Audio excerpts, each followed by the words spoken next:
네, 5월 1주차 기출문제 분석반 시작하도록 하겠습니다.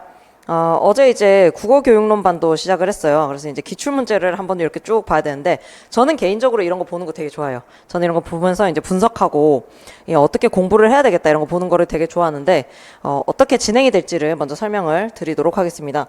지금 인쇄물이 굉장히 많이 올라가 있을 텐데, 선생님들 꼭 뽑으셔야 되는 거는 사실 기출문제 한 번에 분석하기. 요거 이제 학원에서는 비포 사이즈로 뽑아줘요. 근데 비포 사이즈로 뽑아야 이게 글씨 크기가 요게 8포인트 이런 애들이 있거든요. 이거 A4로 뽑으시면 저는 볼 수 있어요. 전 사실 제 눈알을 포기하고 그냥 되게 작게도 볼 수 있거든요. 근데 이거 A4로 뽑는 순간 선생님들 눈알을 그냥 영구 소멸시키고 싶다 이런 생각이 들 수도 있어요. 막 아프고. 그래서 B4 이상의 사이즈로 뽑는 것을 추천드립니다. 그 다음에 이제 꼭 뽑으셔야 되는 것은 이제 이거 제가 이론 정리해 놓는 거, 요게 이제 들어가는데 요거 두 개는 꼭 뽑으셔야 될 것 같아요. 근데 나머지 거는 사실 선생님들께서 그거 가지고 있으시잖아요. 그죠? 그 정동땡 선생님의 30 분석지 다들 갖고 있으시잖아요. 거기다가 조금씩 그냥 적으셔도 될 것 같다. 그냥 연도를 찾으셔서 이렇게 생각이 듭니다. 또 다른 분이 잘 만들어 놓으신 교재가 있으니까 그걸 또 활용을 하게 되네요.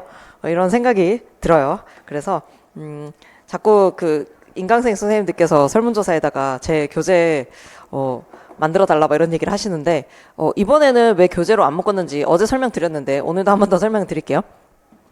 제가 지난달에는 교재를 묶었어요. 그리고 1, 2월에 이제 교재가 했었죠. 그런데 이제 볼 때마다 자괴감이 드는 거예요. 왜냐면은 오타가 자꾸 나와요. 오타가 나오기도 하고 수업 전날에 이거 좀 보완하고 싶다 이런 생각이 드는 부분도 있고, 근데 이게 교재로 나와버리니까 아예 보완을 못하는 경우, 이게 첫 번째 이유가 있고, 두 번째는 뭐냐면은 내가 과연 이 돈을 받고 이걸 팔아도 되나?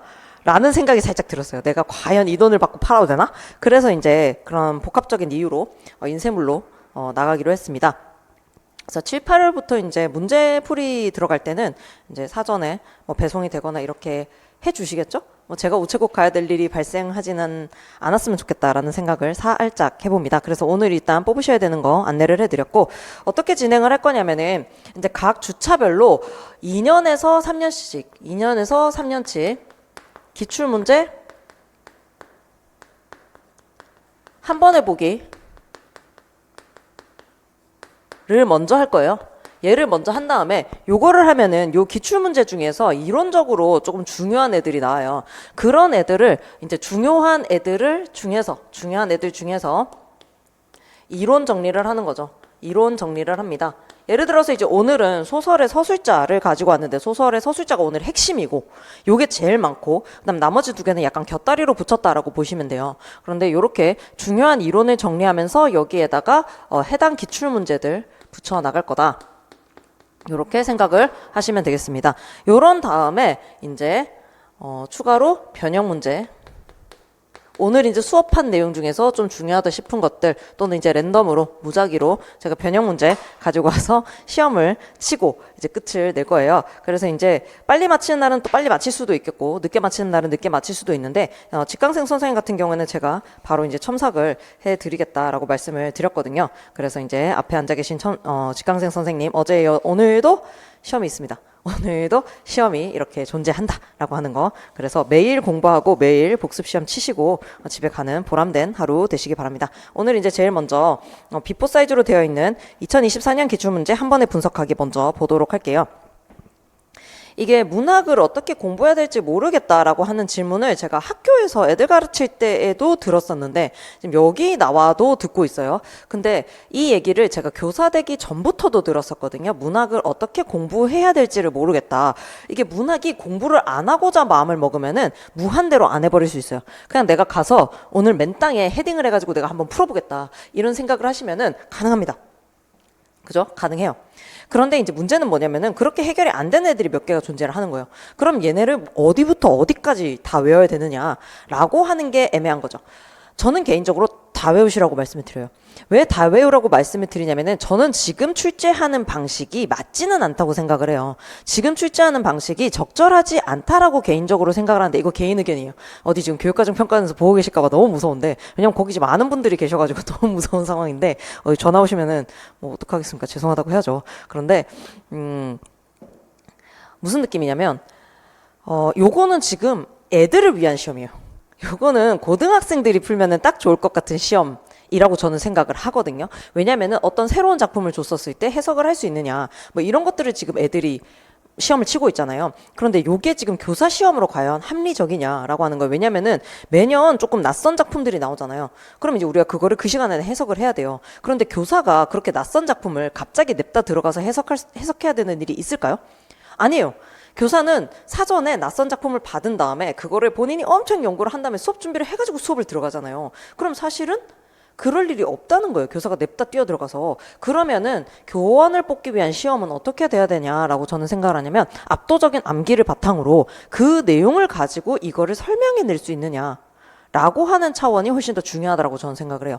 그러니까 아이들이 알고 있는 것보다 교사가 압도적으로 많이 알고 있어야 돼요. 심지어 이제 문학에서도 사실 문학이 수행과 그러니까 지식 이해, 그 다음에 뭐 수행 과정, 그 다음에 가치 태도 이렇게 나누잖아요. 이제 2022에서는. 그랬을 때 보시면은 문학에서도 뭐가 존재하냐면 지식 이해가 존재를 해요. 그럼 우리가 문학에서조차 뭐 해야 되는 것이 존재한다? 외우고 암기해야 되는 애가 존재한다라고 봐야 되는 거거든요. 그렇기 때문에 저는 개인적으로 다 외우라고 말씀을 드려요. 근데 이렇게 말씀드리면은 선생님들이 되게 싫어요. 왜 되게 싫어하는지도 알아요. 공부하기가 싫은 거예요, 지금 상황이. 본인 머릿속에서 자기가 이렇게 우선순위가 있어요. 더 빨리 공부해야 될 것들. 거기에 이제 제일 먼저 들어가는 게 뭐가 있냐면 문법이 들어가죠. 내가 문법을 열심히 해야 되겠다. 근데 솔직히 양심적으로 본인 문법 일주일 내내 보시나요? 안 그래요. 문법을 보다 보면 또 지쳐해요. 그러면 이제 문학이나 국어교육론이 이렇게 공부를 해야 되잖아요. 공부가 안 될 때는 뭘 하셔야 되냐면 공부를 하셔야 돼요. 왜냐면 내가 안 됐던 공부를 이제 계속 해야 머리가 계속 돌아가죠. 저는 이렇게 애들한테도 그렇게 얘기를 하는데, 보통은 이제 공부를 하다 지치면 자꾸 TV를 보거나 다른 걸 하시는 거죠. 그럼 이제 뇌가 쉬어요. 그러면 다시 못 들어와요. 그래서 문학도 암기를 하시는 게 맞겠다. 근데 이제 걱정하실 필요가 없는 게 지금 제가 1월, 2월, 3월, 4월, 5월, 6월 이렇게 계속 똑같은 내용을 반복한다 이런 생각이 드실 텐데 맞아요. 똑같은 내용을 반복하고 있는데 제 수업의 목표가 그거예요. 선생님들이 따로 시간을 내가지고 뭐 공부를 더 하고 이런 개념보다는 그냥 차라리 1월부터 커리큘럼을 쭉 따라오면은 계속 제가 입으로 반복을 해주니까 내가 저거 1, 2월에 들었는데 또 까먹었네? 내가 3, 4월에 저거 두 번째 들었는데 또 까먹었네? 이러면서 그냥 커리큘럼만 쭉 따라오면은 마지막에 내가 결국에는 외웠다. 지금 11월에 오니까 외워졌네? 이렇게 만드는 게 제 목표인 거예요. 그러니까 사실은 별도 공부를 하지 않으시고 그냥 문학을 쭉 따라오시는 개념이라고 보시면 되죠. 그래서 이제 슬슬 약간 5, 6월에 이렇게 등을 기대고 앉으셔가지고 내가 이거 1, 2, 3, 4월에 다 들었는데 나 좀 치는데 또 들어야 되나? 이렇게 생각하실 수도 있어요. 근데 들으시는 게 맞다는 거죠. 왜냐면은 제가 어제 국어교육론 시간에 말씀드렸죠. 제 교사로서의 가장 큰 미덕은 인내심이고 두 번째 미덕은 학생을 믿지 않는 거다. 저는 선생님들도 사실은 안 믿어요. 이게 안 사랑해서가 아니라 사랑하기 위해서 안 믿는 거예요. 자, 선생님들 학생을 믿으면 뭐 할 가능성밖에 없어요? 실망할 가능성밖에 없어요. 그럼 얘가 미워요. 왜 내 기대에 충족하지 못하지? 밉다 이렇게 되거든요. 근데 저는 애들이 숙제를 해올 거란 생각을 안 한다고요. 그게 애가 미워서가 아니라 해오면 너무 기뻐. 근데 안 해오면 제가 도와주면 돼요. 왜냐면 애가 안 해올 수밖에 없는 어떤 이유를 물어보고 다음엔 해오라고 또 약속을 하고 해올 수 있는 장치를 만들어주고 이게 교사의 역할이지 무조건 해올 거라고 믿은 다음에 실망해가지고 애들은 똑같아. 세상은 쓰레기야. 이러면서 이제 미움과 뭐 불신 이런 것만 배워가는 게 교사가 아니라는 거예요. 그래서 선생님들 학교 가시면은 내가 애들을 안 믿다니 쓰레기야. 이게 아니라 애들을 안 믿는 게 오히려 애들을 사랑하는 방법일 수 있다. 그렇다고 제가 걔네를 인격적으로 싫어하는 건 아니거든요. 인격적으로는 너무 사랑스러워. 얼마나 해맑아요. 쉬는 시간만 되면 매점 뛰어가고 너무 귀엽습니다. 근데 다만 공부하기가 싫은 것 뿐이구나. 그냥 이렇게 이해를 한다는 거죠. 그래서 결론적으로 저는 선생님들도 안 믿어요. 그럼 이제 막 다들 막 눈물을 흘리면서 이게 여학생들이 특히 그러는데 제가 여고에 있었을 때 너무 당황스러운 게 이거 얘기를 해줬어요. 선생님은 너희를 믿지 않는다.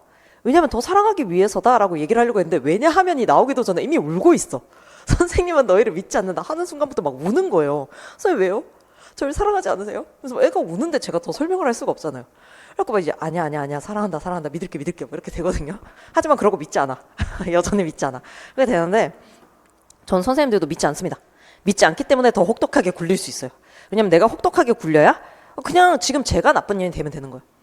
제가 선생님들을 막 굴려가지고 진짜 저 선생님 너무 빡세고 진짜 개 같다 이런 생각을 들게 만드는 게 저 혼자만 하면 돼요.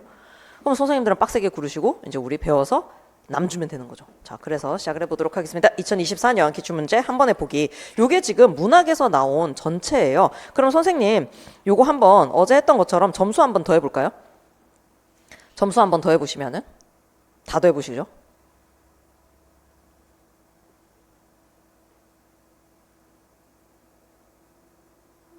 그렇죠. 32점이죠. 이걸 이제 80점으로 나눠야 돼요. 너무 기뻐하시네요. 32를 맞추시고. 역시 할 줄 안다는 게 가장 큰 재미고 기쁨이죠. 자, 32를 80으로 나누시면은 지금 10분의 4가 나오잖아요. 결국 문학이 변별도가 40%를 가져간다. 이렇게 보시면 되는 거예요. 그럼 지금 어제 했었던 국어교육론이 30이었거든요. 얘가 40을 맡아요. 그럼 문법이 30이란 얘기죠. 문학 공부를 어디까지 해야 되느냐? 저는 처음부터 끝까지 외우라고 말씀을 드렸어요. 왜냐하면은 이 40%를 무조건 가져오기 위해서. 무조건 가져오기 위해서다라는 거예요. 선생님들 전략을 짜실 때 제가 공부 전략으로 따로 특강을 올려드리기도 했지만 문법의 전략은 압도적으로 공부를 많이 해서 문법은 거의 다 외우실 거죠. 이 자꾸 문법도 헐랭하게 하시려는 경향성이 보여요. 그러시면 안 돼요. 문법은 절대 그러시면 안 돼요. 문법은 진짜 정말 처음부터 끝까지 다 외우면서 꼼꼼하게 공부를 하셔서 시간을 압도적으로 줄여나갈 수 있는 과목으로 만들어야 돼요. 내가 지금 부족한 시간을 어디서 확보할 거냐? 문법에서 확보를 하겠다. 그 다음으로 시간을 줄여야 되는 데가 문학입니다. 그러니까 문학을 외워놔야 되는 거예요. 그 시간 안에 문학을 막 감상하고 앉아있으면 심지어 문학 부분 되게 재밌어요. 계속 막 읽고 있거든요. 안 돼요. 그러니까 문학을 빨리빨리 딱딱 쳐내버리시고 그 다음에 국어교육론에 저는 압도적으로 시간을 많이 써야 된다고 생각을 해요. 걔가 지문 길이가 새로 나오는 거잖아요. 자, 문학은 우리가 어쨌든 예전에 읽어본 게 나와요. 절반 정도는. 그러면 이 지문 어디에 나왔고 어떤 내용이다를 우리가 알고 있죠. 국어교육론은요. 얘네 완전히 새로 쓰는 지문이거든요. 얘네를 새로 봐야 돼요. 그러니까 시간을 제일 많이 들이는 게 국어교육론. 그 다음이 문학, 문법은 아예 보자마자 다 쳐내야 된다. 이렇게 생각을 하시고 공부를 하시는 게 맞겠다라는 겁니다. 그래서 40%의 변별도를 가지고 있는 또는 이제 담당을 하고 있는 문학이라고 볼 수가 있겠죠. 자, 보시면은 지금 표시를 해보실 게 4번이랑 지금 고전 시가 한번 표시하려고 하는 거예요. 4번이랑 A형의 기입형 4번 보이시죠? 그 다음에 지금 B형의 서술형 2번 B형의 서술형 2번 됐습니까? 그 다음에 B형의 서술형 10번 이렇게 세 문제가 고전 시가예요. 그럼 고전 시가가 8점 담당을 하고 있는 거죠. 그 다음에 이제 고전 산문 한번 볼게요. 고전 산문 한번 찾아보시면은 어디에 나와 있습니까? A형의 서술형 12번 두 번째 열의 위쪽에 나와 있죠. 두 번째 열의 위쪽에 나와 있고 그 다음에 지금 오른쪽 제일 아래에 나와 있는 숙향전이 되겠죠. 그래서 요거 두 개 8점이에요. 문제 수는 두 개지만 8점 담당하고 있다. 그 다음에 이제 현대 시를 찾아보시면은 첫 번째 열의 두 번째 칸 보시면은 서술형 10번 전공 A의 서술형 10번 그 다음에 지금 세 번째 열의 두 번째 칸 아래 칸에 전공 B의 서술형 9번 보이시죠? 요렇게 두 개예요. 그러면 요게 8점. 그럼 당연히 현대소설이 몇 점? 888 빼고 나면은 32에 몇 점? 8점이 남겠죠. 그래서 이렇게 좀 공평하게 가져가려고 하는 모습을 보인다. 이렇게 생각을 하시면 돼요. 그래서 현대소설을 많이 공부해야 됩니까? 고전소설을 많이 공부해야 됩니까? 뭐 고전을 많이 봐야 됩니까? 현대를 많이 봐야 됩니까? 다 보세요. 다 보세요. 그런데 선생님들 해법 문학 자습서 가지고 있으시리라 생각을 합니다. 그런데 해법 문학 자습서를 보시면은 현대 파트가 좀 많이 두꺼워요.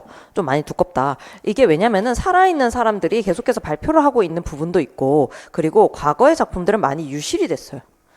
그래서 많이 날아간 반면에 현대는 엄청 많이 나오고 있다는 거죠. 그래서 작품이 많아요. 그래서 그거라도 봐야 돼요. 근데 이런 질문을 하실 수는 있어요. 제가 그거 열심히 봐봤자 뭐 예를 들어서 참회록이나 질투는 나의 힘은 해법에 있었다. 그런데 모범동화는 사실 없었다. 이거 굳이 볼 필요가 있었냐. 이런 얘기를 할 수가 있거든요. 거기 한민복 시인의 박수소리 일 같은 경우에는 요거 문학 잡서에 아마 안 실려 있었을 거예요. 요거 새로 발굴해가지고 요시 실었을 텐데 그렇게 치자면은 사실 현대는 공부하지 않아도 된다 이런 생각을 할 수가 있거든요. 근데 절대 아니에요. 지금 보시면은 50% 이상은 아는 데서 나온다는 거죠. 보시면은 지금 오발탄 안 읽으셨나요? 이범선의 오발탄을 안 읽으셨으면 지금 문제가 돼요. 만약에 올해 졸업하신 분들이 아니고서 내가 이범선의 오발탄을 안 읽어봤다. 그거 잘못된 겁니다. 읽으셔야 돼요. 이거 오발탄 같은 경우에 시나리오로도 바뀌어 있고 막 이런 상황이거든요. 모든 걸 다 봤어야 돼요.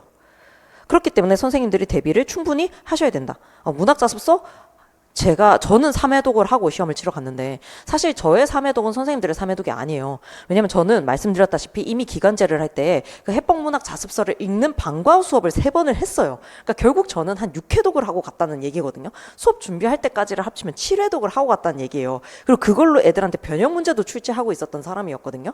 그러면은 그게 다른 거죠. 해독이 다른 거죠. 근데 선생님들께서 제가 전에 이제 국어 임용 준비하시는 분들 계신 단톡방에서 해법문학 10회독 하고 가겠다 이런 분이 나오셨는데 아주 좋은 자세라고 생각을 했습니다. 10회독을 하실 수 있으면 하고 갔으면 좋겠다 이런 생각을 하거든요. 근데 문제는 뭐냐면 10회독을 하게 되면 시간이 엄청 들어요. 그렇게 되니까 다른 과목 공부할 시간이 없는 거죠. 그래서 적절한 회독은 몇 회냐라고 생각을 해보면 3회독 정도 하고 가시는 게 좋지 않나. 근데 그걸 할 때 필요한 문제랑 필요하지 않은 문제를 좀 구별을 하실 수가 있어야 돼요. 구별을 하실 수가 있어야 되는데 그 가장 큰 변별 지점은 뭐냐면은 내가 지금 읽은 이 작품이 학력평가나 모의평가에 나왔다. 모의고사 또는 수능에 나왔다. 왔답니다. 따봉. 뭐냐면은 그 문제를 딱 보면은 요 작품에서 뭐가 중요한지 4개 꼭지를 알려줘요. 3개에서 4개를 알려주는 겁니다. 요 작품이 나왔다 그러면 이런 거 출제된단다라고 하는 걸 알려주는 거예요. 그럼 딱 그것만 해법문학 자습서에서 이렇게 체크를 한 다음에 오케이 이것만 공부하겠다 이렇게 가져가시면 돼요. 그거를 먼저 작업을 하시면은 요런 문학 작품이 나오면은 이런 게 중요하다고 하는구나 이렇게 되는 거예요. 그러면 이제 낯선 작품에서도 오케이 이런 거 보겠다 이렇게 가져가실 수가 있는 거죠. 그래서 그런 식으로 좀 왔다 갔다 하면서 공부를 좀 해주셔야 됩니다. 기출, 우리 기출도 중요하지만 모의고사나 학력평가 기출이 중요해요. 그 이유는 제가 마음에 들진 않지만 우리 문제가 학생들 푸는 용도로 나오고 있기 때문이에요. 학생들이 공부하면 딱 맞게 풀 수 있어요. 선생님들 솔직히 말하면 임용 시험 문제, 학교 내신 시험 문제로 변형시켜서 출제해도 됩니다. 서술형 쓰게 만들어도 돼요. 그 정도로 우리 시험이 그렇게까지 난이도가 있는 시험은 아니에요. 그럼 누가 더 꼼꼼하게 공부하느냐인데 꼼꼼하게 공부를 안 하려고 하시다니요. 그러면 안 되시는 거죠. 어쨌든 지금 8888이 가는 걸 봤습니다. 그 다음 이제 볼게요. 첫 번째 문제부터. 자, 도천수 대비가가 나와 있는데 보시면은 도천수 대비가의 1, 2행에서는 어떤 자세를 보여준대요. 그럼으로써 자신의 간절함을 간접적으로 드러낸다라고 나와 있는데 이 자세 있죠. 요 자세 앞에 나와 있는 그 단어에 본인이 평소 어휘력이 얼마나 되는가를 지금 테스트하고 있는 상황인 거죠. 여기 이제 구도의 자세라든지 뭐 이런 단어를 써 넣을 수 있는데 그런 단어 자체를 모른다라고 한다면 뭐예요? 기도의 자세 뭐 이런 걸 쓸 수가 있는 거예요. 그럼 우리가 이걸 맞게 해줄 거냐? 애매모호해진다는 거죠. 그러니까 이건 어휘력 테스트처럼 가고 있다. 지금 국어 선생으로서의 상식을 테스트했다라고 보시면 되겠죠. 니은 부분을 보시면은 지금 그런데 이 작품의 화자가 총칭에 해당하는 관음보살이 아니라 특칭에 해당하는 천수관음을 분명히 지시하고 있는 것은 천수관음이 무엇을 지니고 있기 때문이다. 이 1000개의 손이나 1000개의 눈을 썼으면 돼요. 근데 저는 이 문제 보는 순간에 정말 안타깝다 이런 생각을 했던 게 왜냐면은 저희 집안이 불교거든요. 저희 집안이 불교고 제가 불교 유치원에 다녔어요. 그래서 어렸을 때부터 반야, 심경 이런 거 다 외웠었거든요. 뭐 지금은 종교가 없다 이렇게 얘기를 하는데 천수대비를 알아요. 어렸을 때부터 너무 조기 교육으로 불교 교육을 받아가지고 이걸 아는 거예요. 그러면 지금 이걸 봤을 때 당연한 얘기 아니야? 시를 봐도 되지만 뭐예요? 갑자기 1000개의 손 이렇게 쓸 수가 있는 상황이었던 거예요. 그러니까 이런 문제 때문에 선생님들이 공부하기가 너무 싫으신 거죠. 너무 싫으신 거예요. 근데 어떤 문제 때문에 선생님들이 좀 공부를 했으면 좋겠다 이런 생각을 좀 하긴 하냐면요. 자, 보시면은 어떤 문제 때문이냐면은 자, 거기 2024년 전공 A의 서술형 12번 보시면은 사실은 선생님들 지금 요 시험 문제는 쉽게 나왔어요. 얘는 되게 쉽게 나왔거든요. 왜냐하면 장육불의 서사적 역할은 우리가 그냥 찾아내서 쓰면 되는 상황이었어요. 그런데 요것도 양심적으로는 뭐냐면은 A라고 하는 어떤 소재가 어떤 역할을 하느냐라고 했었을 때 뭐뭐의 매개체 또는 뭐뭐의 계기 또는 뭐 소망을 실현해주는 대상 뭐 이런 식으로 우리가 정해져 있는 답안이 있어요. 그 답안의 틀을 우리가 어디서 찾아낼 것 같아요? 문학 자습서입니다. 문학 자습서에서 반복적으로 서술해 주는 게 있어요. 예를 들어서 자 편지나 꿈이 나왔다. 그러면 당연히 땡땡의 매개체 이렇게 매개체로 끝나는 표현을 써줘야 되잖아요. 어떤 역할을 하느냐. 그런 딱 정형화된 단어들이 있어요. 그런 단어들을 잘 쓸 수 있어야 된다라는 거죠. 그래서 어제 이제 선생님이 쓰신 답안을 제가 보기도 했었는데 뭐 이제 어떻게 써야 되는지 이런 연습까지 해야 되느냐라고 말씀을 하셨어요. 개인적으로는 조금 훈련은 해야 된다라고 생각을 합니다. 근데 이게 제가 뭐라고 했냐면 교육이 아니라 훈련이라고 얘기를 했어요. 훈련은 뭐냐면 파블로프의 개를 의미하는 거죠. 거의 뭐냐면은 뭐를 딱 집어넣었을 때 같은 문장이 딱 튀어나올 수 있게 이렇게 훈련을 해야 된다라는 얘기예요. 마찬가지로 꿈이나 편지가 딱 나왔을 때 뭐다? 매개체 이런 단어가 탕 튀어나올 수 있게 훈련을 해놔야 된다라는 얘기죠. 그게 어떻게 가능하느냐? 문학 자습서에서 저는 답을 찾는다라는 거예요. 선생님들께서는 그 시간에 단어를 지어내시려고 해요. 근데 선생님들께서 지어내실 수 있어요. 못 지어내신다는 얘기가 아니에요. 다만 우리는 뭘 아껴 써야 된다? 시간을 아껴 써야 되는데 그러면은 탕탕 튀어나온 사람이랑 한참 보면서 여기 좋은 단어가 괜찮은 단어가 있었는데 이러면서 이런 걸 설단 현상이라고 하죠. 머릿속에 있는데 이제 혀로 못 나오는 이런 현상을 겪고 있는 사람이랑 과연 시간 쓰는 방식이 같을 거냐는 거죠. 그랬을 때 이 시험 문제는 지금 장육불의 서사적 역할 이것도 엄청 빠른 속도로 나왔어야 되기는 하고요. 그 아래 보면은 오경의 유교적 가치관이 잘 드러나는 구절을 A에서 찾아 쓰고 B를 참고해 디귿에 들어간 내용을 뭐뭐와 뭐뭐의 형식으로 쓸 것 이런 식으로 나와 있잖아요. 요거는 만들어내야 되는 거라서 선생님들께서 좀 시간을 썼어야 되는 부분이에요. 근데 제가 주목하는 부분은 뭐냐면 그 위에 네모 박스입니다. 그 위에 네모 상자를 보시면은 제가 만약에 최척천을 애들한테 가르친다. 그러면 거기 나와 있는 인물 사건 배경을 강조를 하면서 너네 지금 수능에서 최척천이 나온다고 하면 뭐가 나올 거라고 생각을 하느냐. 이 인물 사건 배경을 강조하는 부분이 출제가 된다. 그러므로 최척천이라고 하는 작품은 굉장히 독특한 작품이기 때문에 이 작품이 출제됐을 경우에 너네가 이 정도 배경 지식을 뽑아내지 못한다면은 너네는 지금 수능을 대비했다고 볼 수가 없다라고 얘기를 할 거라는 거예요. 그래서 저는 지금 최척천이 나온다고 한다면은 거기 나와 있는 것처럼 특히 배경이나 아니면 사건 부분이 되게 중요해요. 사건과 배경이 굉장히 중요한 작품이거든요. 이 작품이. 그러면 제가 이런 게 중요하다라고 얘기를 할 수 있는 이유는 해법문학 자습서에서 이런 게 굉장히 특수하다. 다른 작품과 비교했을 때의 차별점 이렇게 정리가 되어 있어요. 그러면은 사실 어떤 작품들과 비교를 했었을 때 차별점 그 부분이 시험에 나온다라는 거예요. 그럼 이제 다시 최척전이 나온다라고 한다면은 사건과 배경에 나와 있는 것이 나온다는 거죠. 물론 올해는 나오지 않을 예정이다라고 저는 생각을 해요. 왜냐하면 작년에 나온 작품이기 때문에 특히 이 최척전이 조금 독특한 작품이라고 했죠. 이렇게 독특한 작품이 2년 연속 나오기는 쉽지 않아요. 뭐 윤동주급 정도 돼야 작년에 냈지만 또 중요하지 않냐 이러면서 이제 출제를 하는 거거든요. 그래서 올해는 나오지 않겠지만 선생님들께서 애들을 가르치실 때 조이의 최척전 정도는 이렇게 선생님이 줄줄 읊어내실 수가 있어야지 종이를 보면서 읽어주는 순간 애들한테 신뢰도가 탁탁탁 이렇게 깎인다는 거예요. 그래서 선생님들께서 배경 지식을 엄청 쌓아두셔야 된다. 그리고 이제 공부를 좀 해두셨으면 좋겠다라고 하는 것은 지금 그 아래쪽에 서술형 2번 전공비의 서술형 2번 문제 보시면은 가와나는 조선시대 중인층에 속하는 작가들의 작품이라고 나와 있죠. 중인층을 동그라미를 해보시면은 계층에 대한 얘기라는 거거든요. 계층? 그러면 여기서 선생님들이 확장을 하셔서 뭐를 보셔야 되냐면은 우리 문학사적으로 좀 독특한 계층들을 전부 다 정리를 한번 해봐야 되겠다. 그럼 자 선생님 머릿속에 있는 독특한 계층들이 있으신가요? 노? 일단 기녀 있어요. 기녀. 그죠? 기녀에 이어서 뭐예요? 사대부 여성이 등장을 하죠. 그죠? 사대부 여성이 등장을 하죠. 그 다음에 우리 문학에서 궁중문학이 따로 있거든요. 사실은 궁중문학이 따로 있어요. 그래서 궁인들이 쓰는 어휘가 사실은 따로 있어요. 그런 게 이제 좀 독특하게 드러날 수도 있죠. 또는 이제 잡가나 아니면 시비 가사를 부르는 사람들은 전문 가창인들이거든요. 이 사람들이 가지는 특징이 또 따로 있어요.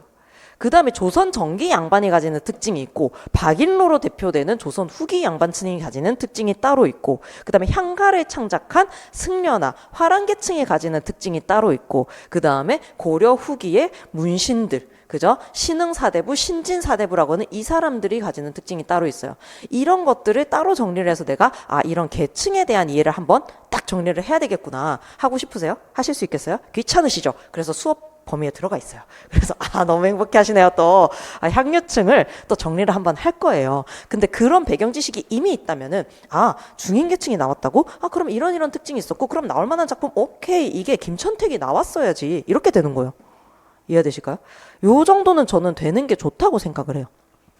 그래서 선생님들이 이렇게 좀 공부를 좀 해주셨으면 좋겠다. 그 다음에 지금 전공B의 서술형 9번도 보시면은 솔직히 말하면 시험 문제는 굉장히 쉽게 나왔고 그리고 찾았으면 되는 문제로 나왔습니다. 그런데 저는 교수학습의 흐름 이 표가 굉장히 중요하다라고 생각하면서 좀 봤는데요. 우선은 시의 구성 요소 보이시죠? 이거 오늘 살짝 볼 거예요. 시의 구성 요소랑 그것들의 유기적인 관계 이게 지금 성취 기준에 들어가 있거든요. 자, 2024년 B형 서술형 9번이 이런 형태로 나왔고요. 또 이제 어디를 살짝 보시면은 좋냐면은 2023년 B형 7번 을 보시면은 요 교수학습과 관련된 거를 너무 누르고 가려니까 문학 출제하시는 분들이 양심에 찔리시는 거예요. 그래서 교수학습 방법이나 평가나 둘 중에 하나 정도는 한 해에 한 문제 정도는 출제를 해줘야 되겠다 이런 생각을 하는 거죠. 그랬을 때 우리가 좀 참고를 할 만한 것은 뭐냐? 성취 기준입니다. 근데 보시면 지금 4점? 4점밖에 안 되죠. 이게 이 4점 가지고 내가 그렇게 모든 것을 다 봐야 된다고? 행? 돌았니? 난 안 볼 거야. 이렇게 생각을 하실 수 있습니다. 4점 안에 대체 몇 명이 있다고 생각하시는 거예요? 우리 시험에서 4점 안에 몇 명이 있다고 생각을 하시는 걸까요? 제가 2점 차이로 떨어지고 그 다음 해에 2점 차이로 붙었거든요. 그리고 커트라인 1차를 커트라인으로 붙은 저의 스터디1이 엄청 뛰어넘은 다음에 안정적으로 합격을 했고, 그 다음에 제가 얼마 전에 지난달 정도에 말씀을 드렸지만 지리과에서는 커트라인에서 8점이 높았는데 2차에서 망해서 떨어지신 분이 있다라고 말씀을 드렸잖아요. 우리 시험에서는 그 4점 안에 굉장히 많은 사람이 들어간다라고 생각을 하는 거죠. 그랬을 때 딱 한 300페이지다. 이거 다 외우면 무조건 4점이 확보된다 라고 하면 어떻게 하실래요? 외우는 거죠, 이거. 그런 개념으로 접근을 하셔야 돼요. 그래서 우리 시험의 범위를 확정을 해야 돼요, 우리가. 개론서 6권. 그죠? 국어교육론 개론서 6권. 그 다음에 우리 해법 자습서. 그죠? 5권이죠. 고전시가, 고전산문. 그 다음에 현대시, 현대소설, 수필극. 5권. 다 외우고. 문법, 표중세. 그 다음에 우리말 문법론. 이렇게 몇 권 있죠. 그거 해보면 한 4권, 5권 나오거든요. 5권. 지금 딱 20권 이내의 책을 전부 다 외우면 무조건 합격한다.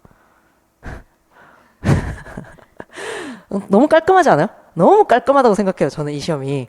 그 20권 안에 모든 것을 외우면 무조건 합격한다 아니에요? 앞구르기 뒷구르기 해도 합격이에요. 왜냐면 교육학은 꽈락이 나오면은 솔직히 말하면 교육학이 꽈락이 나오잖아요. 난감합니다 진짜. 어떻게 써도 꽈락이 잘 안 나오는데 꽈락이 나왔다. 이거는 지금 본인의 교육 철학을 잠시 의심해 봐야 돼요. 나는 괜찮게 살고 있는가? 이해되시죠? 그러니까 정리 한번 해드릴게요. 이 학류층과 관련된 거. 이런 걸 보고 나면은 마음이 조금 더 편안해진다. 이런 생각을 하시면 되죠. 그 다음에 이제 2024년 전공비 10번인데 요거 같은 경우도 저는 사실 요거 오늘 보시면은 무릎을 탁 치실 겁니다. 무릎을 탁 칠 거예요. 이 두 개 작품이 왜 엮여 있으면 이렇게 출제가 됐는지를 나중에 보시면 아실 텐데 저는 유배가사의 전통을 항상 강조를 많이 했었어요. 학생들한테도 수업할 때 강조를 많이 했었고, 선생님들한테 수업을 해드릴 때도 강조를 많이 하는 부분입니다. 이게 2024년에 나왔기 때문에 이제 당분간 3년 안에는 나오지 않을 거라고 생각은 해요.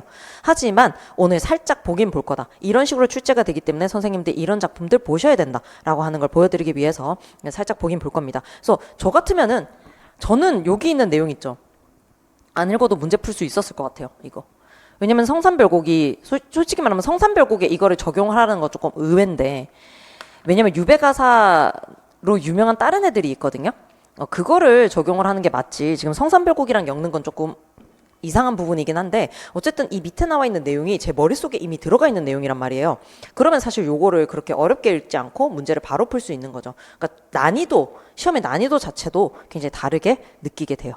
그 다음에 마지막으로 전공비 아래에 서술형 11번 보시면은 그 조력자와 작성 방법의 두 번째, 조력자와 그 구체적인 행위를 밝혀 서술할 것이라고 나와 있죠.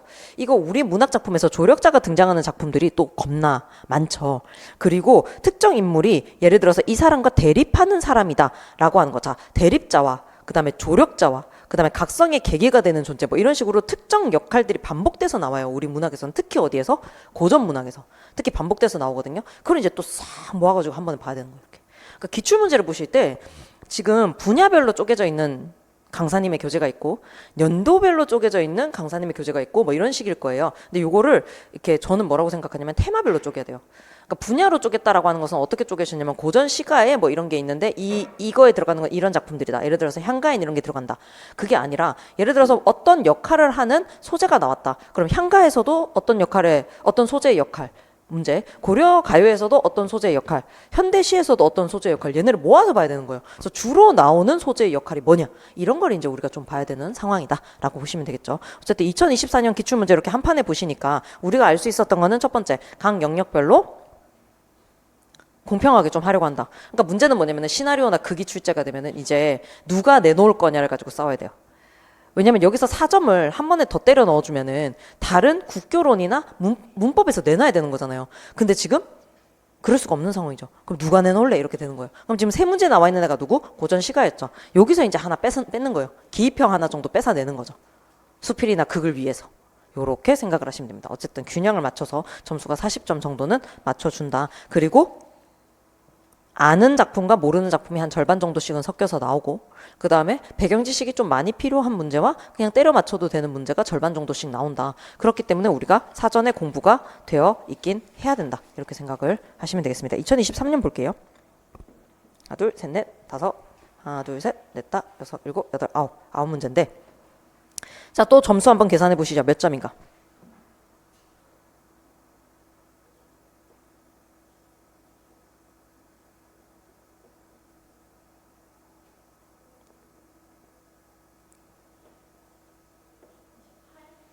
28이요? 어제와 같이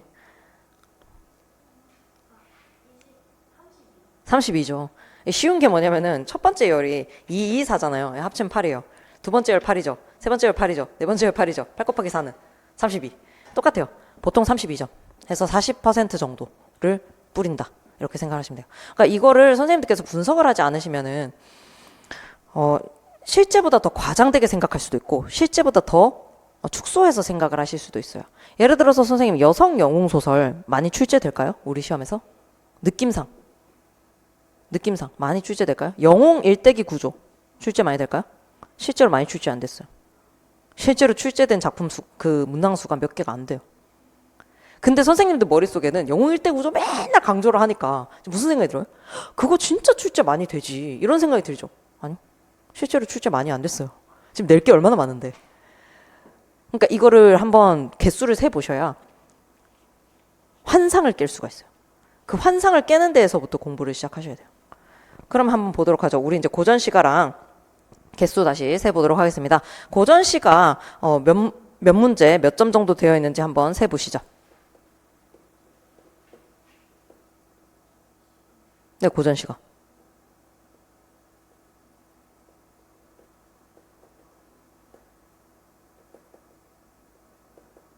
근데 지금 2024년에 제가 2024년에 선생님 그 10번에 성산별고 본사의 일부이다인데 요거 성산별고 본사의 일부 아니에요.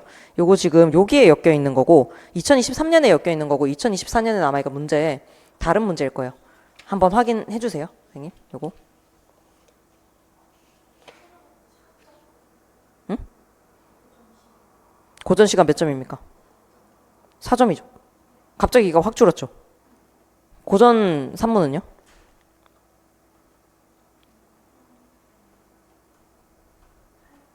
8점. 유지가 됐죠. 서대주전이랑 지금 뭐랑 나왔어요?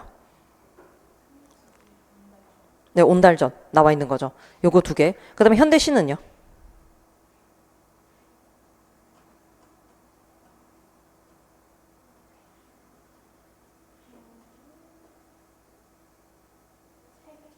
세 개고 몇 점이에요? 10점. 어디요? 사실 선생님 그 첫 번째 열의 제일 아래 시조잖아요. 그게 고전시가잖아요. 지금 어떻게 되나 한번 지켜봤는데 6점입니다. 6점. 고전시가 6점. 고전 산문 8점. 그 다음에 현대시. 현대시 몇 점? 근데 현대시가 좀 많이 나왔어요. 현대시가 개수가 많이 나왔어요. 3개에 8점. 보이시죠? 그 다음에 현대소설은? 그죠? 4점이랑 그 다음에 여기 이무영의 제1과 제1장 보이세요? 8점 들어가야 되죠. 보이십니까? 요렇게 이제 잡아 가셔야 돼요. 그래서 몇 점 정도 우리가 나눠 가지는가 하는 것을 이제 보셔야 되겠죠. 그래서 고전시가 몇 점? 고전시가 6점. 고전산문? 8점. 현대시 2, 4 나와 있으니까 8점. 그 다음에 뭐? 유해랑 이무영의 제1과 제1장 해가지고 8점. 이렇게 넣어주시면 되겠죠. 되셨나요? 이렇게 잡으시면 됩니다. 그럼 어떤 문제 나왔는지 한번 볼게요. 이거 2024년은 선생님 지금 바로 보실 수 있어요. 제가 오늘 보려고 가져온 문제 아마 있을 거라. 이거 지금 틀린 부분이 있어가지고 요것만 잡고 갈게요. 지금 안 잡으면 선생님들 나중에 고치시는 게 더 귀찮으실 테니까.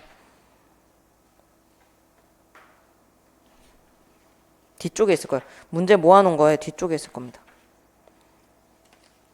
허허, 여기도 제가 틀리게 해놨네요. 여기를 틀려가지고 그쪽을 틀린 것 같네요. 요거 제가 쉬는 시간에 원본 확인해가지고 한번 알려드릴게요. 요 발문. 지금 보시면은 첫 번째 2023년 기입형 3번 보시면은 학생의 감상문이에요. 이때 이제 이거를 뭐를 넣느냐라고 하는 걸 가지고 엄청 얘기가 많이 있었었는데, 보시면은 김춘수의 샤갈의 마을에 내리는 눈이에요. 얘는 우리가 익숙한 작품이죠. 현대시 아래쪽에 노천명의 사슴도 우리가 익숙한 작품이죠. 맞습니까? 근데 3열에 보시면은 첫 번째 이시영의 공사장 끝에 요거는 읽어보신 분이 있을 수 있어요. 근데 문정희의 비망록은 생각보다 이게 낯선 작품이었습니다. 생각보다 낯선 작품이었거든요. 그래서 요게 조금 어렵게 느껴지실 수도 있었을 텐데, 근데 교수학습 방법론 쪽으로 가지고 갔기 때문에 생각보다는 쉽게 풀었을 것 같다라는 게 저의 생각이에요. 왜냐면은 시 자체는 좀 어려운데 묻고 있는 게 그렇게 어렵지가 않았다. 그래서 생각보다는 좀 쉽게 풀었을 것이다 라고 저는 이제 보고 있고요. 그러니까 지금 보면은 우리가 아는 작품이 더 많이 나와요? 모르는 작품이 더 많이 나와요? 아는 작품이 훨씬 더 많이 나오는 거죠. 현대시조차도. 현대산문 한번 볼게요. 현대산문에 지금 뭐가 출제가 되냐면 오상원의 유해가 출제가 됐어요. 그 다음에 지금 뭐가 출제가 됐냐면 이무영의 제1과 제1장이 출제가 됐습니다. 이때 제1과 제1장이 낯설었다라고 하시는 분들이 있는데 이거 현대문학 자습서에 실린 적이 있는 작품이에요.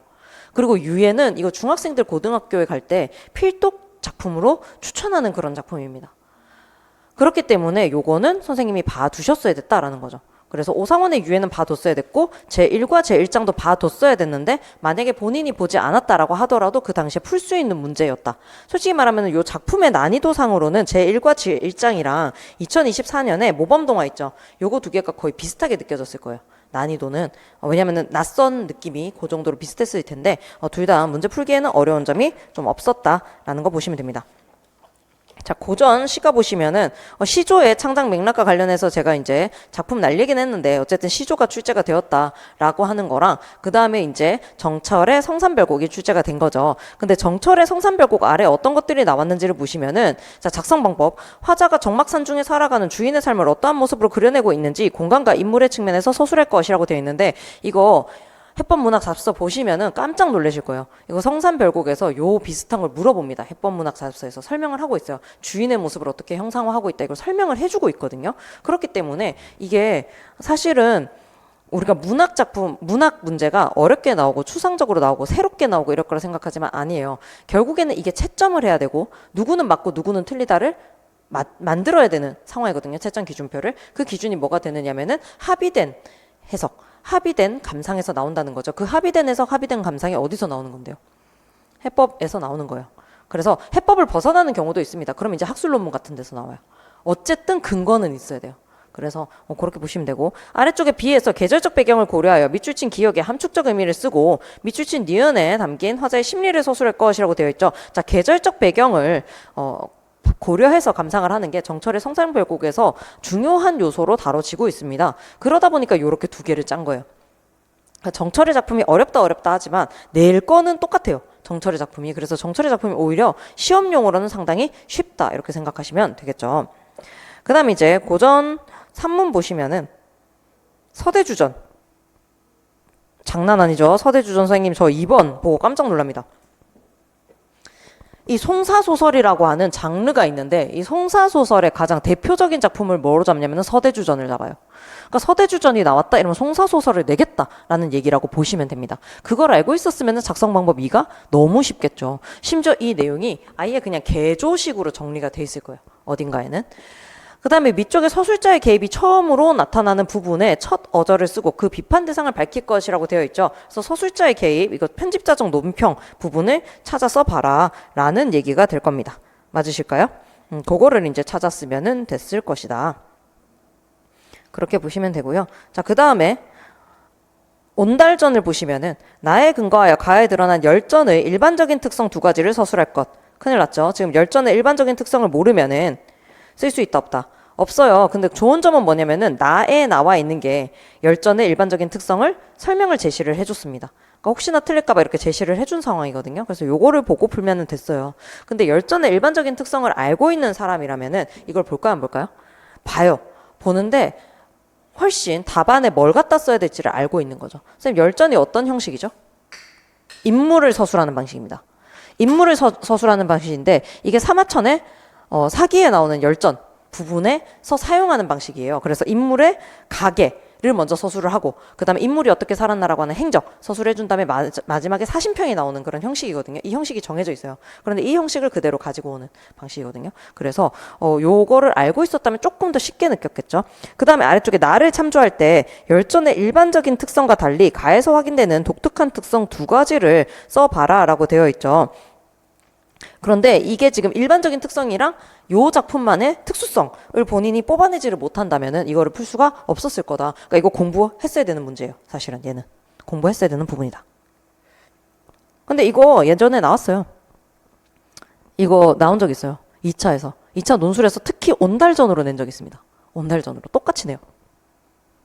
그리고 지금 열전 나왔죠. 열전. 탁전이 있고요. 가전이 있고 이런 식으로 전의 양식이 따로 정해져 있어요. 그거를 또 모아서 한번 공부를 하셔야 돼요. 왜냐하면 탁전이 출제된 적이 있거든요. 그래서 한번 보셔야 됩니다. 그래서 이런 것들은 공부가 안 되면 어렵다. 그래서 오늘 이제 이렇게 한 판으로 한 번에 이제 분석을 하면서 우리가 알게 된 점을 정리를 해보자면은 아까 나오긴 했지만 첫 번째 영역별로 출제 점수는 거의 비슷하게.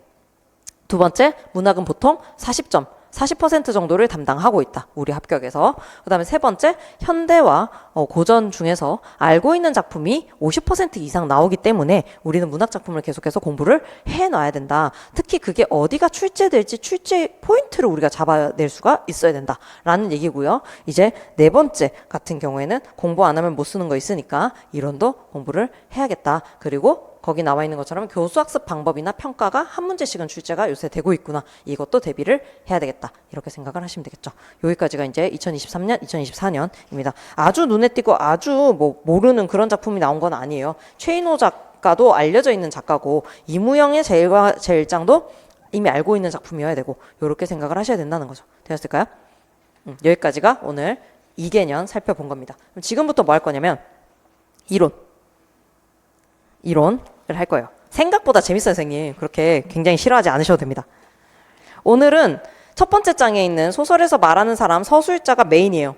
요게 제일 메인이고 그 다음에 이제 보시면은 기행가사와 유배가사 2페이지에 제가 정리해놨습니다. 그다음 3페이지에 가시면은 교수학습 방법과 관련된 거 오늘 2023, 2024랑 관련된 교수학습 방법과 관련된 거 요거를 제가 봐야 될 것 같아가지고 요거 가지고 왔어요. 그럼 이 서술자는 어디에서 제가 엮어가지고 지금 문제 이 이론 부분을 뽑아낸 거냐면은 오늘 봤던 문제들 중에서 지금 서대주 전에 편집자적 논평 서술자의 개입이 들어가죠. 요런 게 지금 들어가기 때문에 우리 한번 봐야 되지 않겠냐라고 하는 차원에서 서술자와 관련된 모든 것을 오늘 정리를 해보려고 합니다. 그래서 여기에 나와 있는 게 특이한 서술자 그리고 개본적인 시점 이 모든 게 나와 있기 때문에 같이 보도록 하죠.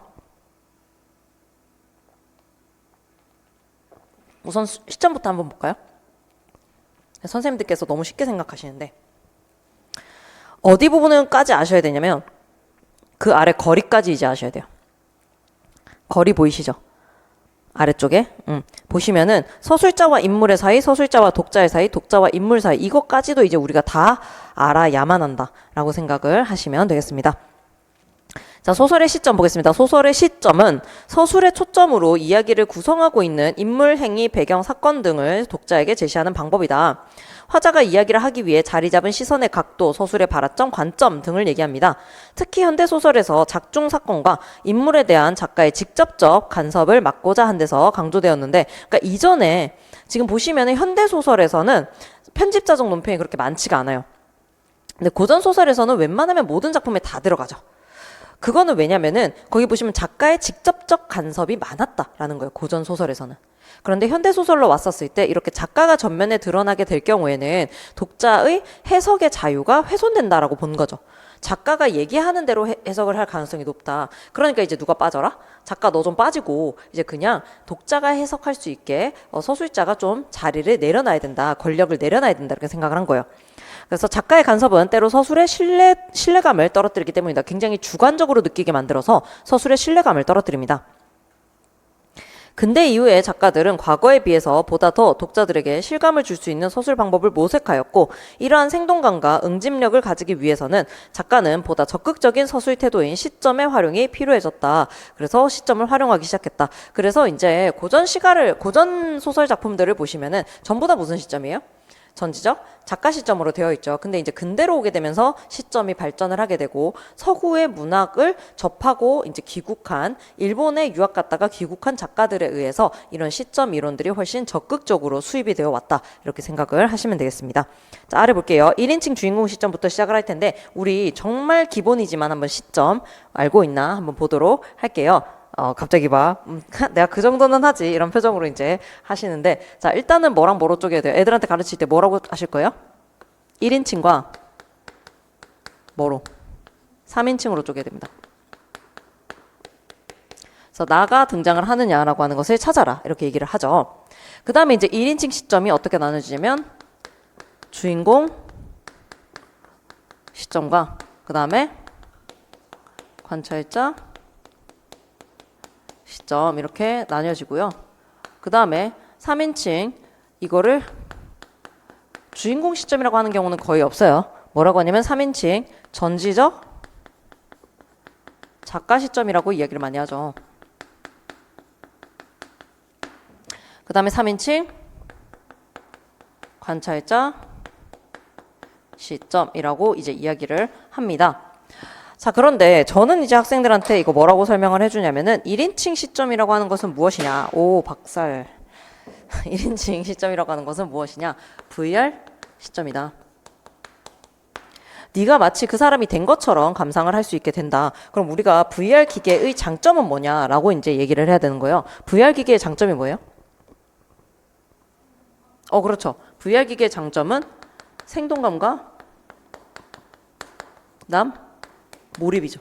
맞습니까? 몰입을 할 수 있게 해준다라고 하는 거. 그러니까 지금 내가 VR을 끼고 내가 빙의한 거잖아요. 빙의한 그 인물과 독자 사이의 거리는 좁을까요? 넓을까요? 거리는 가까울까요? 멀까요? 가까울 수밖에 없다. 이런 얘기를 하게 되는 거죠. 그래서 거리의 얘기가 그런 얘기입니다. 서술자와 이제 독자 사이가 가깝다 되어 있는 부분 보시면은 1인칭 주인공 시점인데, 거기 지금 가깝다라고 되어 있는 게 1인칭 주인공 시점이랑 또 뭐가 있어요? 전지적 작가 시점이죠. 그럼 이제 헷갈릴 수밖에 없어요. 근데 지금 제가 얘기한 건 어디를 보셔야 되냐면 독자와 인물 사이를 보셔야 돼요. 독자와 본인이 빙의한 인물 사이를 보셔야 돼요. 그랬을 때 지금 어떻게 할 수 있다? 1인칭 주인공 시점과 1인칭 관찰자 시점은 다 뭐라고 돼 있어요? 가깝다라고 되어 있는 거죠.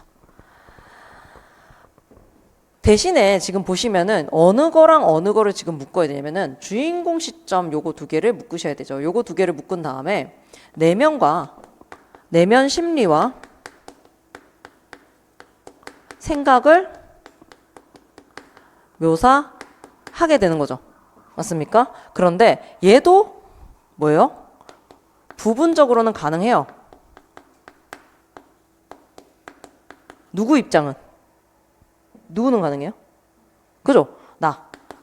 서술자, 나의 것은 가능하다라는 거예요. 그러면 지금 내면 심리와 생각을 묘사해 주기 때문에 요거는 말하기, 보여주기 방식이 아니라 말하기 방식이라고 할 수 있죠. 인물의 성격 제시 방식이 말하기 방식입니다. 그럼 이 말하기 방식의 장점은 뭐냐면은 오해가 생기지 않는다. 인물에 대한 오해가 생기지 않아요. 왜냐면 생각이랑 심리를 전부 다 얘기했기 때문에 얘에 대한 오해를 우리가 하지 않을 수가 있다라는 거죠. 그럼 이거는 뭐에 좋냐면은, 요거는 뭐에 좋냐면은 초기 감상자,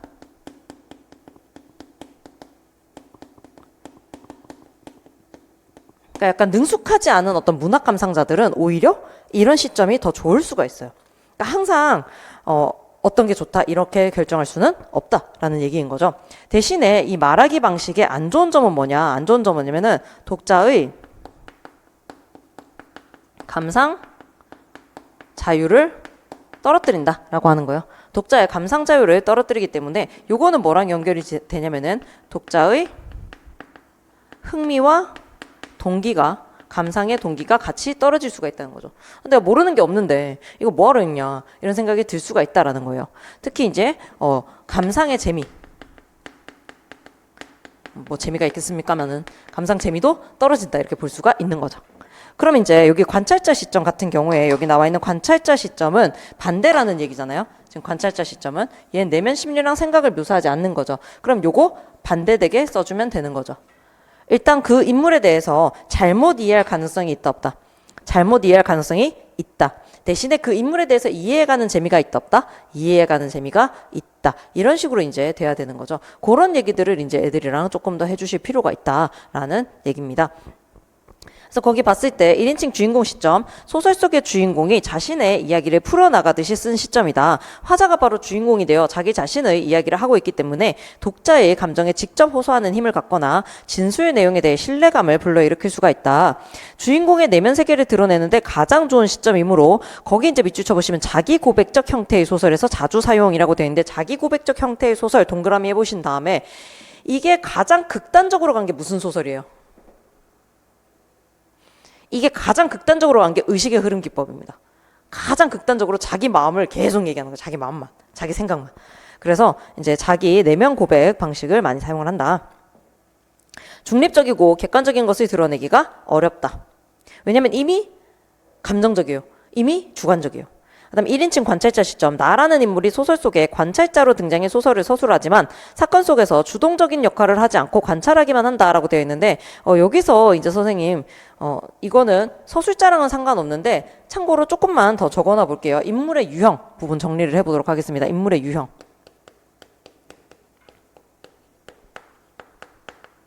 요거 지금 3, 4월반 하신 분들은 엄청 꼼꼼하게 잘 들었었어요. 그때 교재 꺼내셔가지고 다시 보시면 돼요. 자, 주동인물이 나왔기 때문에 지금 인물의 유형을 한번 복습을 해보자라는 얘기인데 주동인물과 반대되는 인물은 누구일까요? 누구야? 주인공의 반대. 이런 빌런 이러고 싶죠. 그죠? 반동인물입니다.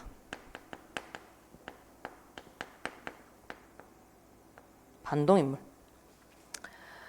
그 다음에 평면적 인물. 평면적 인물. 성격이 평면적이라는 거죠. 맞습니까? 전혀 변함이 없다. 그럼 여기에 반대되는 사람 누구? 입체적 성격을 가지고 있다. 입체적 인물. 이렇게 보셔야 되고 그 다음에 전형적 인물이 있어요.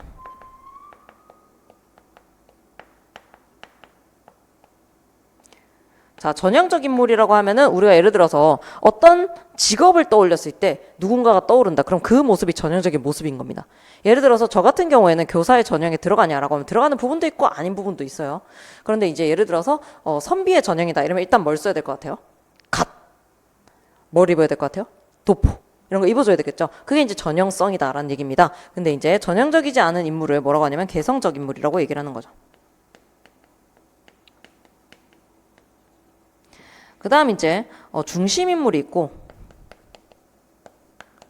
얘는 이제 자주 등장하는 인물. 보조 인물이 있어요. 이런 식으로 이제 인물을 구별할 수가 있습니다. 그래서 지금 1인칭 관찰자 시점 하다가 이 얘기가 나오게 됐는데 1인칭 관찰자 시점의 경우에는 주동 인물이 아니라 반동 인물의 입장으로 사건을 본다라고 하면 맞을까요? 틀릴까요? 틀렸어요.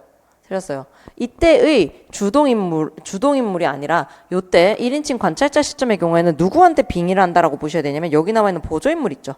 주변인물이라고 이야기를 하거든요. 보조인물 또는 주변인물이라고 이야기를 하는데 이 사람한테 빙의를 했다라고 생각을 해야 되는 거예요. 반동인물한테 하는 게 아니라. 자, 선생님 생각해보면은 다크나이트에서 주인공이 누구예요? 저는 확신하건대 다크나이트의 주인공은 조커입니다. 걔가 지금 반동인물이라고 한다면은, 그죠? 뭐 조금만 나와야 되는 게 아니잖아요. 걔가 더 많이 나올 수도 있다는 거예요. 그래서 반동인물이면서 중심인물일 수 있다, 없다? 있어요. 있어요. 그렇기 때문에 선생님들 요거를 헷갈리시면 안 됩니다. 주동인물과 반동인물, 그 다음 중심인물과 주변인물. 이걸 헷갈리시면 안 돼요. 아시겠죠? 여기 지금 보시면은, 다시 돌아가서, 주동적인 역할을 하지 않고 관찰하기만 한다. 이거를 정확하게 고치면 어떻게 고쳐야 되겠어요? 중심적인 역할을 하지 않는다라고 볼 수가 있겠죠. 중심적인 역할을 하지 않는다. 독자의 관심은 주인공에게 주어지며 서술자는 주인공의 생각이나 행동을 완전히 알지 못하고 유추한다.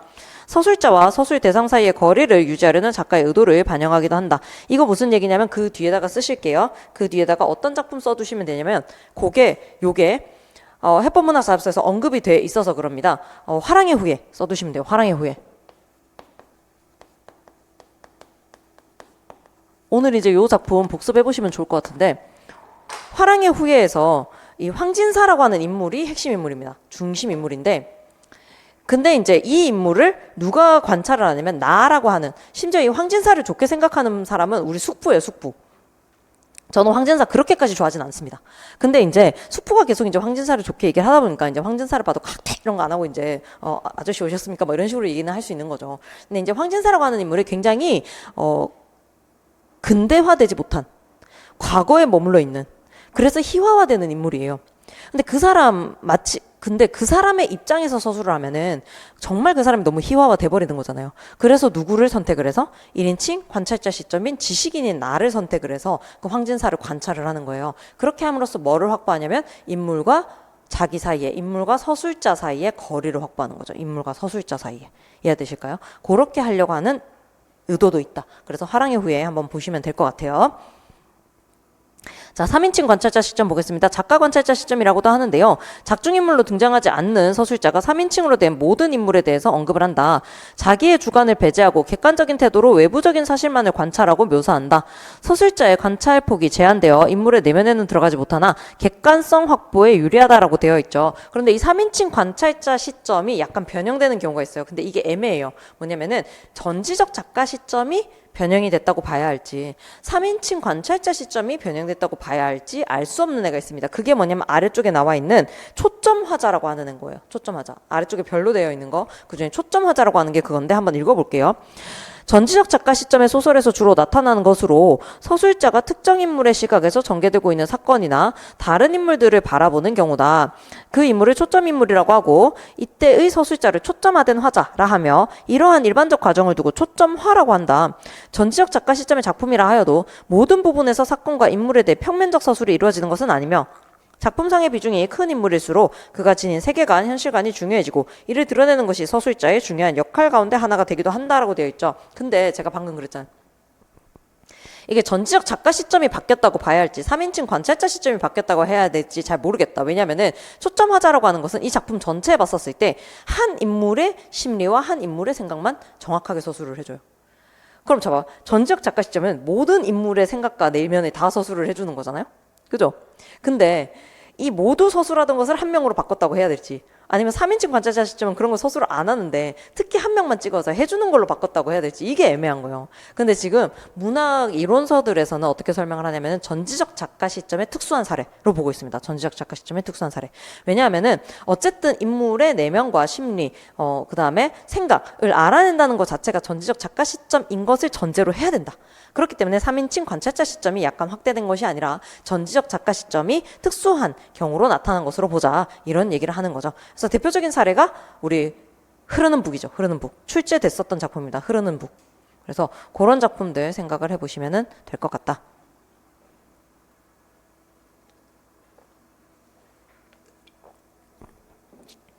찾아보면 많지 않아요. 그 문학사습서 파일에도 뭐 초점화자라든지 뭐 이런 것들 쓰잖아요. 해가지고 검색하면은 흐르는 북 하나 나와요. 그러니까 되게 독특한 작품인 셈이거든요. 이 기법 자체가 되게 특이한 거예요. 그럼 자, 어떤 소설이 딱 나왔는데 내가 읽어봤더니 이거 아무리 봐도 전지적 작가 시점인 것 같은데 얘에 대해서밖에 몰라. 내가 보기엔. 그러면은 무조건 뭘 낸다? 초점화자를 내겠다라는 거거든요. 근데 웃긴 건 뭐냐면은 작품들을 계속 많이 보다 보면은 이 초점화자가 쓰인 작품 제목을 알게 돼요. 그럼 자, 어떤 작품이 나와버렸다? 오케이, 이거는 초점화된 화자지. 이렇게 되는 거죠. 자, 동백꽃 출제됐다. 뭐가 나오겠습니까? 시점 말고 뭐가 나올 것 같아요? 동백꽃. 그 감자 주고 하는 거잖아요. 점수님. 향토적 나올 수 있죠. 분위기. 감자랑 닭싸움 무조건 나와야 되죠. 그 다음에 역전된 남녀 관계. 이런 것도 나올 수 있겠죠. 그죠? 그 다음에 일제강점기 소설이기 때문에 사회문화적 배경 살려서 봐야 된다. 뭐 이런 식으로 할 수도 있겠죠. 매매골 필무렵이 나왔다. 뭐가 출제되겠습니까?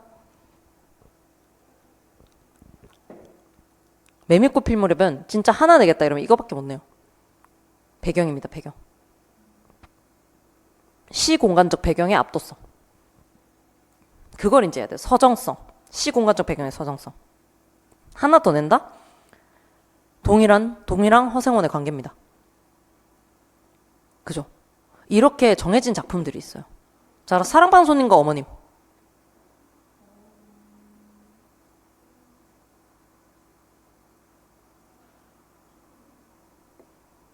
설마 계란 내겠습니까? 아저씨는 무슨 반찬이 제일 좋아? 했을 때 계란 이랬을 때 그럼 그거 내겠습니까?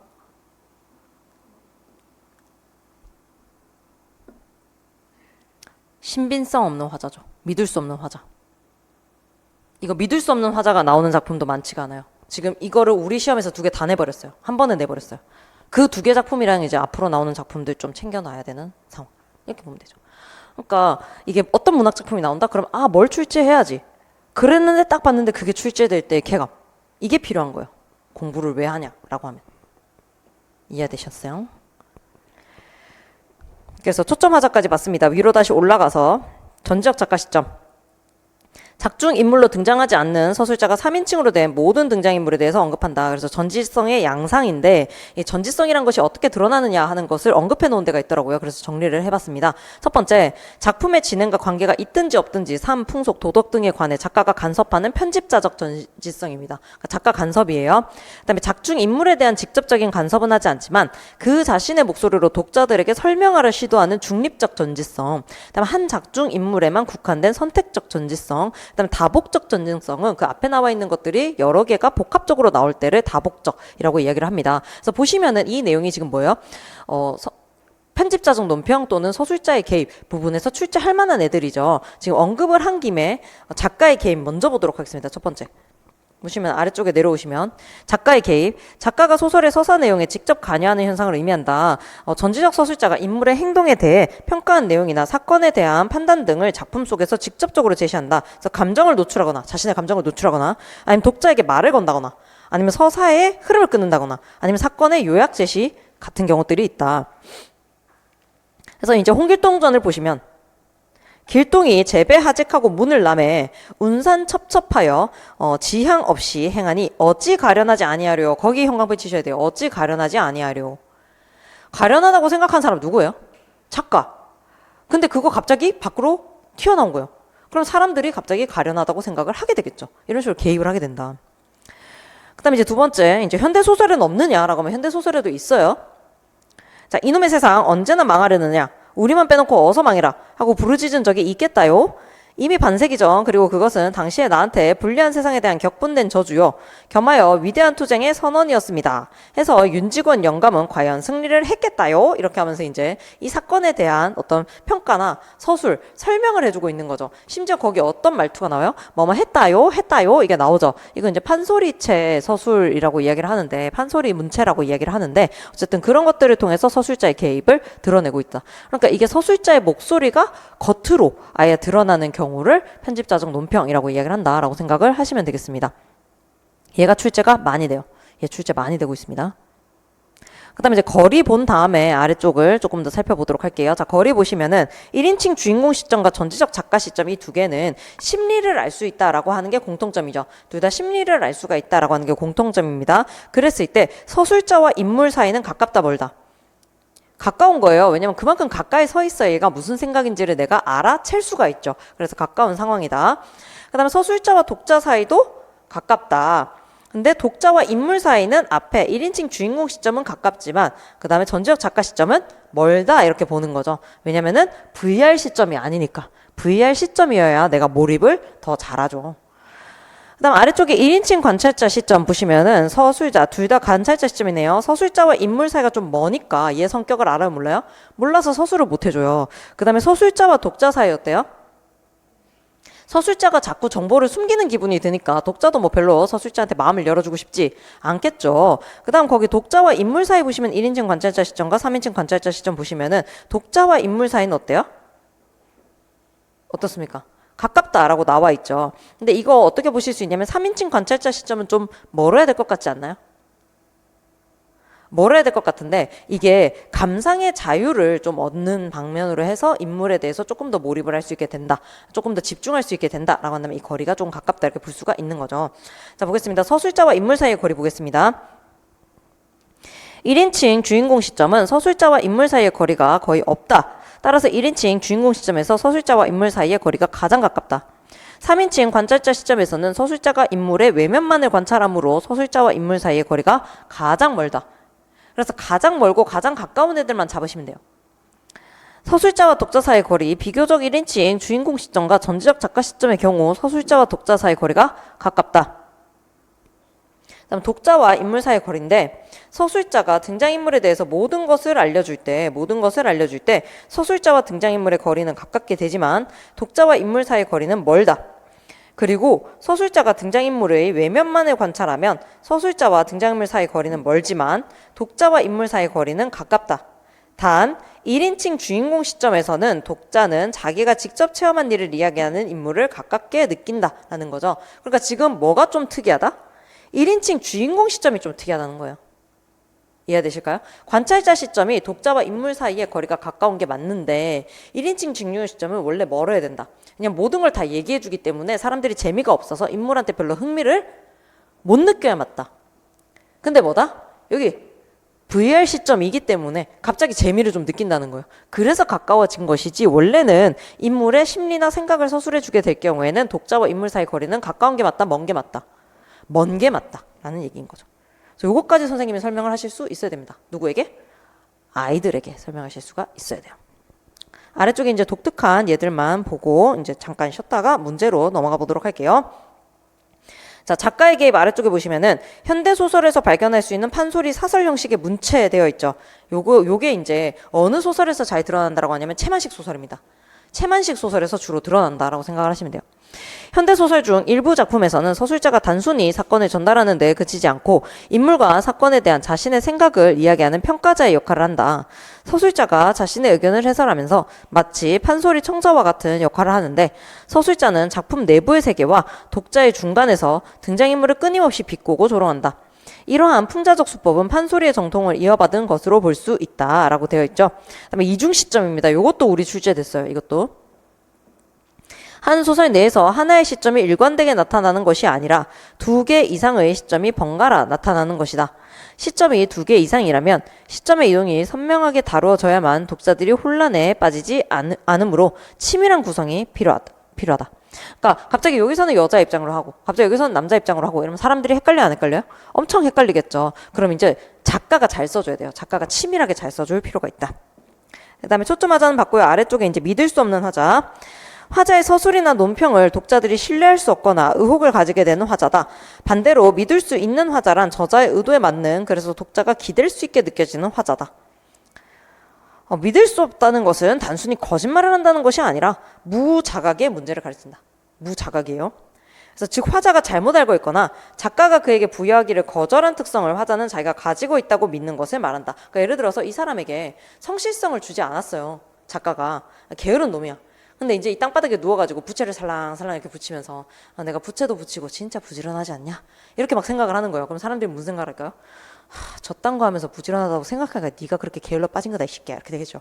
맞습니까? 그래서 작가가 주지 않은 성격을 자기가 가지고 있다고 착각을 하게 되는 거예요. 착각.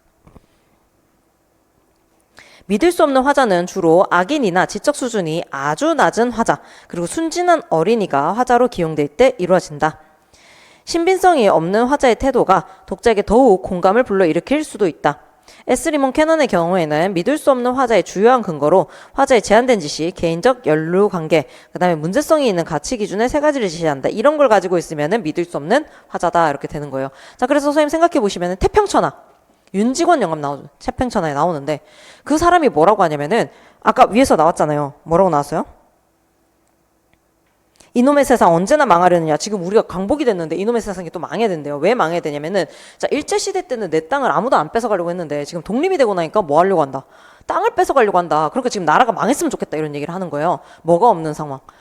올바른 가치관이 없는 상황이죠. 그리고 이 사람을 악인이라고 볼 수 있느냐라고 하면은 약간의 악인성이 지금 있는 거죠. 왜냐면 자기가 잘 못 사니까 어떻게 한다? 이 나라 망해버려라 이런 얘기를 한다고요. 그러다 보니까 이런 사람들은 믿을 수 없는 화자다 이렇게 되어 있는 거죠. 또는 이제 가끔 가다가 뭐 그런 경우도 있는 거예요. 예를 들어서 어떤 유태인 작가가 소설을 썼는데 일부러 그 소설에서 악랄한 나치 군인을 등장을 시켰다고 해봅시다. 그 사람이 이 세상이 너무나 아름답고 우리는 살만하고 우리는 너무 좋은 일을 하고 있다라는 얘기를 하는 거예요. 우리는 그 사람을 믿을 수 있을까 없을까요? 없다는 거죠. 그 사람의 가치관을 믿을 수가 없다. 그래서 악인이 등장을 해서 우리가 믿을 수 없는 화자가 되는 경우는 그런 것들이 있을 수 있다라고 보시면 되겠죠.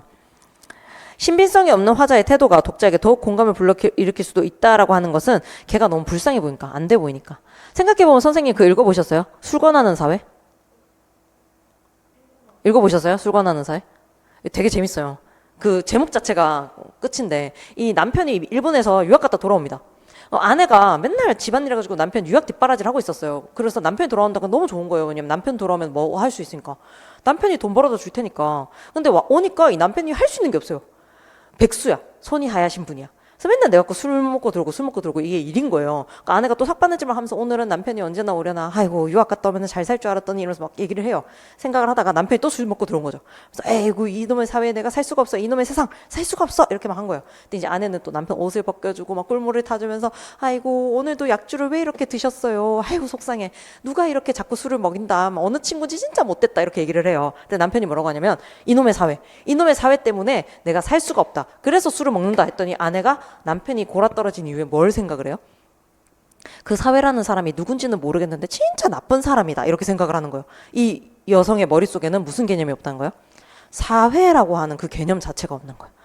그런데 독자들이 보면서 이 여자가 마냥 우습기만 하냐라고 하면은 그렇지 않다는 거죠. 이 여성은 나름대로 남편이 돌아오면 어떻게 살겠다라고 하는 생각이 막 있었고 기대가 있었을 거예요. 근데 남편이 돌아오니까 계속 이렇게 술만 먹고 이제 계속 돌아다니면서 사회가 살 수가 없다 이렇게 하는 거죠. 그랬을 때 훨씬 더 공감을 하게 될 수도 있다. 또 우리 누구한테 되게 공감해줘요? 오키. 우리 오키한테 되게 공감해주지 않나요? 그래 오키야 너 새아빠가 생겼으면 좋겠다 하면서 막 공감해주다가 아이고 아빠 보고 도망가네 이런 식으로 이제 생각을 하잖아요. 그래서 믿을 수 없는 화자가 오히려 공감을 불러일으키기도 한다. 그렇게 보시면 되겠습니다. 그 다음 의식의 흐름 기법, 모더니즘 소설에서 주로 사용하는 소설 기법 중에 하나인데 등장인물의 머릿속에 떠오르는 생각, 기억, 자유현상, 마음에 스치는 느낌을 그대로 적은 기법으로 정신분석학자인 프로이트의 영향을 많이 받았다. 사람의 머릿속에 떠오르는 생각이나 기억, 느낌들은 가지런하게 정돈되어 나타나지 않으므로 연상작용에 의해서 의식과 무의식의 연속적인 흐름을 그대로 써내려간다.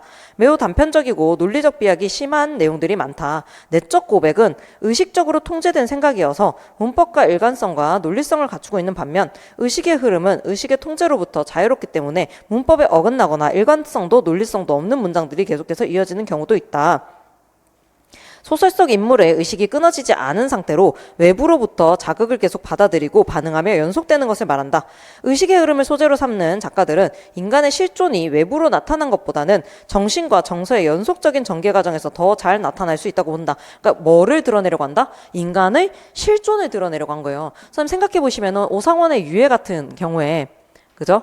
오상원의 유해 같은 경우에 그 사람의 내면 심리를 엄청 서술을 많이 하잖아요. 그럼 이제 이 사람이 삶과 죽음이란 무엇이며 이렇게 양쪽으로 나뉘어서 진영이 나뉘어서 싸운다는 것이 과연 가치가 있는가에 대해서 계속 고민하는 모습이 나타나요.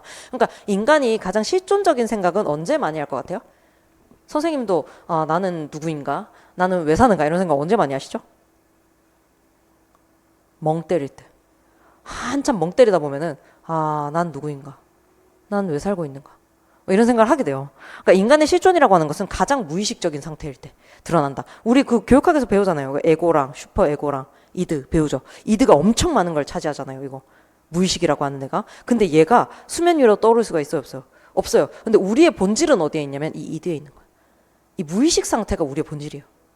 그렇기 때문에 이 내면 심리를 서술해주는 게 인간의 본질을 드러내기에 좋다. 그래서 전후 소설들이 이런 좀 내면 심리를 서술해주는 애들이 많이 나오기도 해요. 왜냐면 그 전후에 우리가 너무 폭력적인 것 그리고 사회의 어떤 망가지는 모습을 많이 봤잖아요. 이 안에서 우리가 생명에 대해서 생각을 할 때 멍을 때리기 시작한다는 거죠. 이제 계속 자기 스스로 막 얘기를 하면서 혼자서 자기 내면에서 뭘 하고 있냐면 소크라테스 삼파수를 하고 있는 거다라고 보시면 됩니다. 그래서 인간을 심리주의적 기준에서 바라보기 때문에 자연히 인상, 회상, 기억, 반성, 사색과 같은 심적 경험이 소설의 주요 재제가 된다. 근데 이거 읽고 있는 사람은 기분이 좋을까요, 나쁠까요? 안 좋아요. 왜 안 좋냐면은 이게 뭔가 소설에 대해서 우리가 기대하는 바가 있거든요. 인물이 등장하고 사건이 생기고 이런 게 있어야 되잖아요. 근데 뭐냐면은 사람의 마음만 쭉 서술이 되어 있는 거예요.